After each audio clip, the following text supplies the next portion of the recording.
একটি কথাই শুধু বলি যে আমরা একটা ঐতিহাসিক সময় পার করছি আমাদের দেশে এবং আমাদের দেশে পুরো রাষ্ট্র ব্যবস্থার, আমাদের অর্থনীতি, আমাদের সমাজ, আমাদের সংস্কৃতির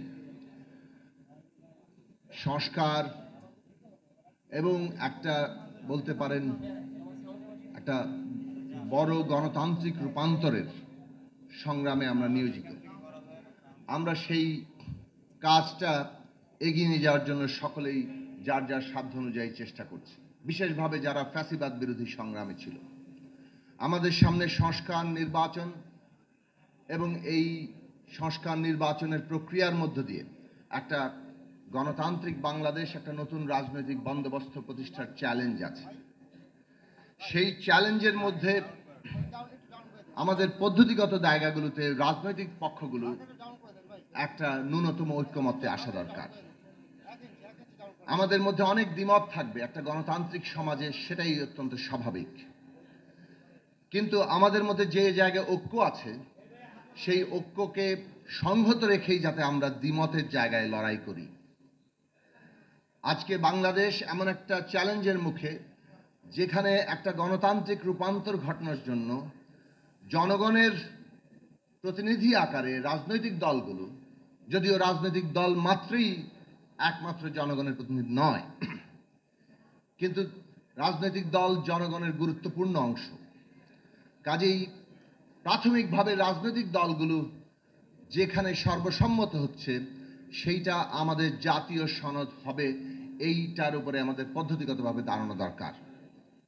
আমাদের যেখানে দ্বিমত আছে সেই দ্বিমত নিয়ে আমাদের জনগণের কাছে যাওয়া দরকার। জনগণ ভোট দিয়ে, তার সংগ্রাম দিয়ে সেই মতগুলোকে রাজনীতিতে প্রতিষ্ঠা করবেন। এই পদ্ধতিগত জায়গা যদি আমরা গ্রহণ করতে পারি তাহলে আগামী নির্বাচন কবে হবে এই নিয়ে বিতর্কের অবসান ঘটবে এবং আমরা আশা করি অন্তর্বর্তী সরকার সংস্কার এবং নির্বাচনের দ্রুত রোডম্যাপ দিয়ে এই অনাকাঙ্ক্ষিত বিতর্কের অবসান ঘটাবেন।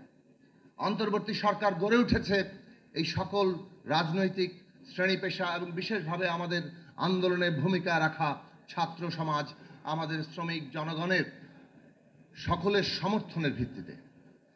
কাজে এই সমর্থনের সামষ্টিক জায়গাটা বিবেচনায় রেখেই আমাদেরকে অন্তর্বর্তী সরকারকে পদক্ষেপ নিতে হবে। অন্তর্বর্তী সরকার মৌলিক প্রশ্নে কনসেনসাসের উপরে দাঁড়াবে, সেইটাই আমাদের আকাঙ্ক্ষা। সেই জায়গা যাতে তারা সব ক্ষেত্রেই মেনটেন করেন, সেটা জাতীয় স্বার্থ হোক, এই ভূ রাজনৈতিক পরিবেশে মানবিক করিডোর দেওয়ার মতো সিদ্ধান্ত হোক, অথবা আমাদের দেশে সংস্কার, নির্বাচন এবং আগামী নির্বাচন কিভাবে হবে সেই প্রশ্ন নিয়ে হোক। শেষে এই কথা বলি, জনগণের ম্যান্ডেটই আসল কথা। কাজে আমরা যা সংস্কার করব, যা রূপান্তর করব, শেষ পর্যন্ত যেহেতু জনগণই বাংলাদেশে কিংবা একটা রিপাবলিকে ক্ষমতার কেন্দ্র, সেই জনগণের ম্যান্ডেট গ্রহণ করতে হবে। আজকে যাই সংস্কার হোক না কেন, শেষ পর্যন্ত জনগণের ম্যান্ডেট নিয়ে তাকে র্যাটিফাই করতে হয়। এটাই যে কোনো রিপাবলিকের পদ্ধতি। কাজেই আগামী নির্বাচন জনগণের ম্যান্ডেট নিতে হলে যে মৌলিক সংস্কারের কথা আমরা বলছি, সংবিধানের মৌলিক সংস্কার, ক্ষমতা কাঠামোর মৌলিক সংস্কার, সেই সংস্কার করতে হলে সংবিধান সংস্কার সভার নির্বাচন এবং আগামী জাতীয় সংসদ নির্বাচন একসাথে করে জনগণের ম্যান্ডেট নিয়ে বাংলাদেশের গণতান্ত্রিক রূপান্তর ঘটানো, সেটাই হবে আমাদের জন্য টেকসই একটা রাজনৈতিক পন্থা।